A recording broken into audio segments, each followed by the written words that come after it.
Hello বন্ধুরা, আসসালামু আলাইকুম। সবাই কেমন আছেন? আশা করি আল্লাহর রহমতে সবাই ভালো আছেন। আজকের এই ভিডিওতে আমরা জানবো কেন গাড়ি বাট টানে হালকা পিস্টন কেন মারে, এই সমস্যার সমাধান কি। আজকের এই ভিডিওতে আমরা জানবো এই সমস্যার সমাধানটা জানতে পুরো ভিডিওটা দেখতে থাকুন। আমাদের গাড়ি অনেক সময় খালি গাড়ি খুব দ্রুত টানে, কিন্তু লোড নিলে টান একটু বসে যায়, টান কমে যায় এবং কি হালকা হালকা করে পিস্টন মারে। তো এই সমস্যা কি কারণে হয়, সমাধানটা কি? তো এই সমস্যার সমাধান হচ্ছে, এই সমস্যার জন্য আমরা অনেকে গ্যাস লারি ফিল্টার চেঞ্জ করে অনেক কিছু করে থাকি, আউট কয়েল পাল্টায়, সিডি পাল্টায়, কিন্তু এই সমস্যাটা কিছুতেই সমাধান হয় না। অনেক সময় আমরা গ্যাসের গেটগুলো খুলে ফেলি, সমস্যাটা ওই জায়গায় আছে কিনা অনেক কিছু করে ফেলি, কিন্তু ওই সমস্যাটা সমাধান কিছুতেই করতে পারে না। তো বন্ধুরা, এই সমস্যাটা হচ্ছে আপনি নিজেও করতে পারবেন সমাধান। কি করে করবেন? আপনার যখন খালি গাড়ি যখন টানতেছে, লোড নিলে পিকআপ একটু বসে যায় বা হালকা হালকা পিস্টন মারে, এই সমস্যাটা সমাধান করার জন্য আপনার কাছে মিস্ত্রির কাছে যাওয়া লাগবে না। এই সমস্যাটা আপনি নিজেই সমাধান করুন। আগে প্যালাকটা খুলে দেখবেন গ্যাপ কতটুক আছে, পরিমাণ মাপে গ্যাপ আছে কিনা এটা দেখুন। যদি ফেলাকের মধ্যে পরিমাণ মতো যদি গ্যাপ থাকে, তাহলে আপনার দোনো সাইডের কভারটা খুলুন।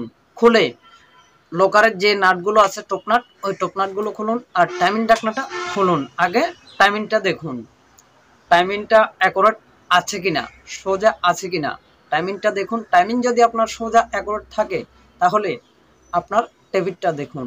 এই সমস্যাটা হবে আপনার এক টেবিট যদি প্লাই না থাকে, জাম হয়ে থাকে, তাহলে এই সমস্যাটা করবে। আর আপনার টাইমিং যদি গার্ড কোনো প্রকার কোনো দিক আউট থাকে, তাহলে এই সমস্যাটা করবে। তো আপনি এদিক ওদিক লাড়াছাড়া না করে এই সমস্যাটা সমাধান করার জন্য আপনার টেবিটটা মিলান, টাইমিংটা মিলান, এগুলো ঠিকভাবে মিলিয়ে দেখুন। দেখবেন আপনার সমস্যাটা সমাধান হয়ে যাবে। আর এই সমস্যাটা আমি কালকেও সমাধান একটা গাড়িতে করছি। ওই গাড়িটা কিন্তু আমার হাতে না, আরেকজন মিস্ত্রির হাতের গাড়ি। ওই সমস্যাটা নিয়ে যার গাড়ি, সে প্রায় 10-15 দিন ধরে কষ্ট করতেছে। খালি গাড়ি হলে খুব দ্রুত টানে, আর লোড নিলে গাড়িটা পিস্টন মারে। তখন কালকে আমার কাছে এসেছিল।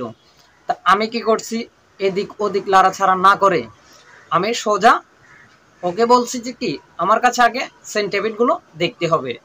কারণ আমি এদিক ওদিক লাড়াছাড়া না করে আমি আগে সেন্টিমিটারগুলো দেখব। তুই যদি আমাকে বলিস, তাহলে আমি সেন্টিমিটারটা দেখতে পারি। তো বলতেছি ঠিক আছে, আমার গাড়ি আমি চাই ঠিক হওয়া। আমার গাড়ি তুমি যেটা করো না কেন, তুমি যেটা লাগানো লাগবে বলবে, সেটা আমি লাগাবো, শুধু আমার গাড়িটা ঠিক হতে হবে। আমি বলছি ঠিক আছে, আমি আগে সেন্টিমিটারগুলো ভালো করে দেখি। আমি আগে গাড়িটা টান দিয়ে দেখলাম, দেখতেছি হালকা হালকা পিস্টন মারতেছে। গাড়িটা যখন হালকা হালকা পিস্টন মারতেছে, কিন্তু খালি গাড়ি, ও খালি গাড়িতে বুঝতেছে না, ও বুঝতেছে লোড গাড়িতে। আর আমি গাড়িটা টান দিয়ে দেখলাম হালকা হালকা একটু পিস্টন আছে। ওকে বললাম তোর সেন্টিমিটারটা দেখতে হবে। আমি আগে সেন্টিমিটার দেখবো, তারপর অন্য কিছু করব। তো ও যখন আমাকে অনুমতি দিল দেখার জন্য, তারপর আমি গিয়ে কি করলাম, আগে টাইমিংটা চেক করলাম, ফ্ল্যাগটা দেখলাম, ফ্ল্যাগ ঠিক আছে, পরিমাণ মতো আছে। টাইমিংটা চেক করলাম, টাইমিংটা ঠিক আছে। পরে গিয়ে যখন আমি টেবিট খুললাম চেক করার জন্য, টেবিটগুলো যখন চেক করলাম, দেখছি একটা অতিরিক্ত লুজ আর একটা জাম হয়ে আছে। তো দোনোটা টেবিট অ্যাকুরেট করে যখন মিলিয়ে দিছি, মিলিয়ে দেওয়ার পর কভার টভার লাগিয়ে যখন ওকে চালানোর জন্য বলছি, ও বলতেছে আমাকে চালিয়ে দেখার জন্য। আমি নিজে প্রথমে চালিয়ে দেখতেছি কি ওই পিস্টনটা নেই। তারপর ওকে দিছি, ও দেখতেছে যে কি গাড়ির টান সম্পূর্ণ ঠিক হয়ে গেছে। তো ও বলতেছে এই সামান্য ব্যারাম নিয়ে আমি এতদিন এত কষ্ট করছি, আমি অনেক কিছু চেঞ্জ করছি, আউট কয়েল চেঞ্জ করছি, গ্যাস ট্যাস অনেক কিছু লাড়াচাড়া করছি, কিন্তু এই ব্যারামটা আমার ঠিক হয় নাই। এই ব্যারামটা হয়ে আছে সামান্য টেবিলের মধ্যে। একটা টেবিল অতিরিক্ত লুজ আর একটা টেবিল অতিরিক্ত টাইট হয়ে আছে। এমনভাবে শব্দ করতেছে যাতে আপনার কোনো একটা দিক লিক করতেছে। পিক আপ দিলে ফ্যাস ফ্যাস ফ্যাস ফ্যাস করে একটা শব্দ করতে থাকে। এই লিকটা হচ্ছে আপনার সামান্য টেবিলের কারণে। টেবিলের কারণে যখন লিক করতেছে তখন আপনার বেল্টটা লিক করতেছে।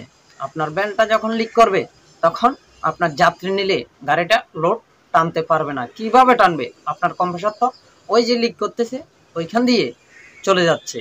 তো গাড়িটা ফুল শক্তি পাবে কোথায় থেকে? ফুল শক্তি পাবে আপনার টেবিল থেকে।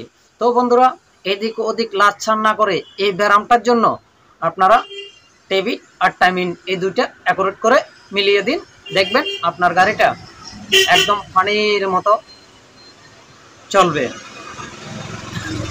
একদম পানির মতো চলবে। আর কোনো পিস্টন থাকবে না। আপনার গাড়িতে 5 জন না 10 জন নিলেও আপনার গাড়িটা পিস্টন মারবে না, পিকআপটা বসবে না। যদি চেন টেবিলটা অ্যাকুরেট ভাবে ঠিক রাখেন, 10 জন নিয়েও আপনার গাড়িটা 100তে 100 টানতে পারবেন, এটাই গ্যারান্টি। তো বন্ধুরা, ভিডিওটা ভালো লাগলে চ্যানেলটা সাবস্ক্রাইব করে পাশে থাকবেন।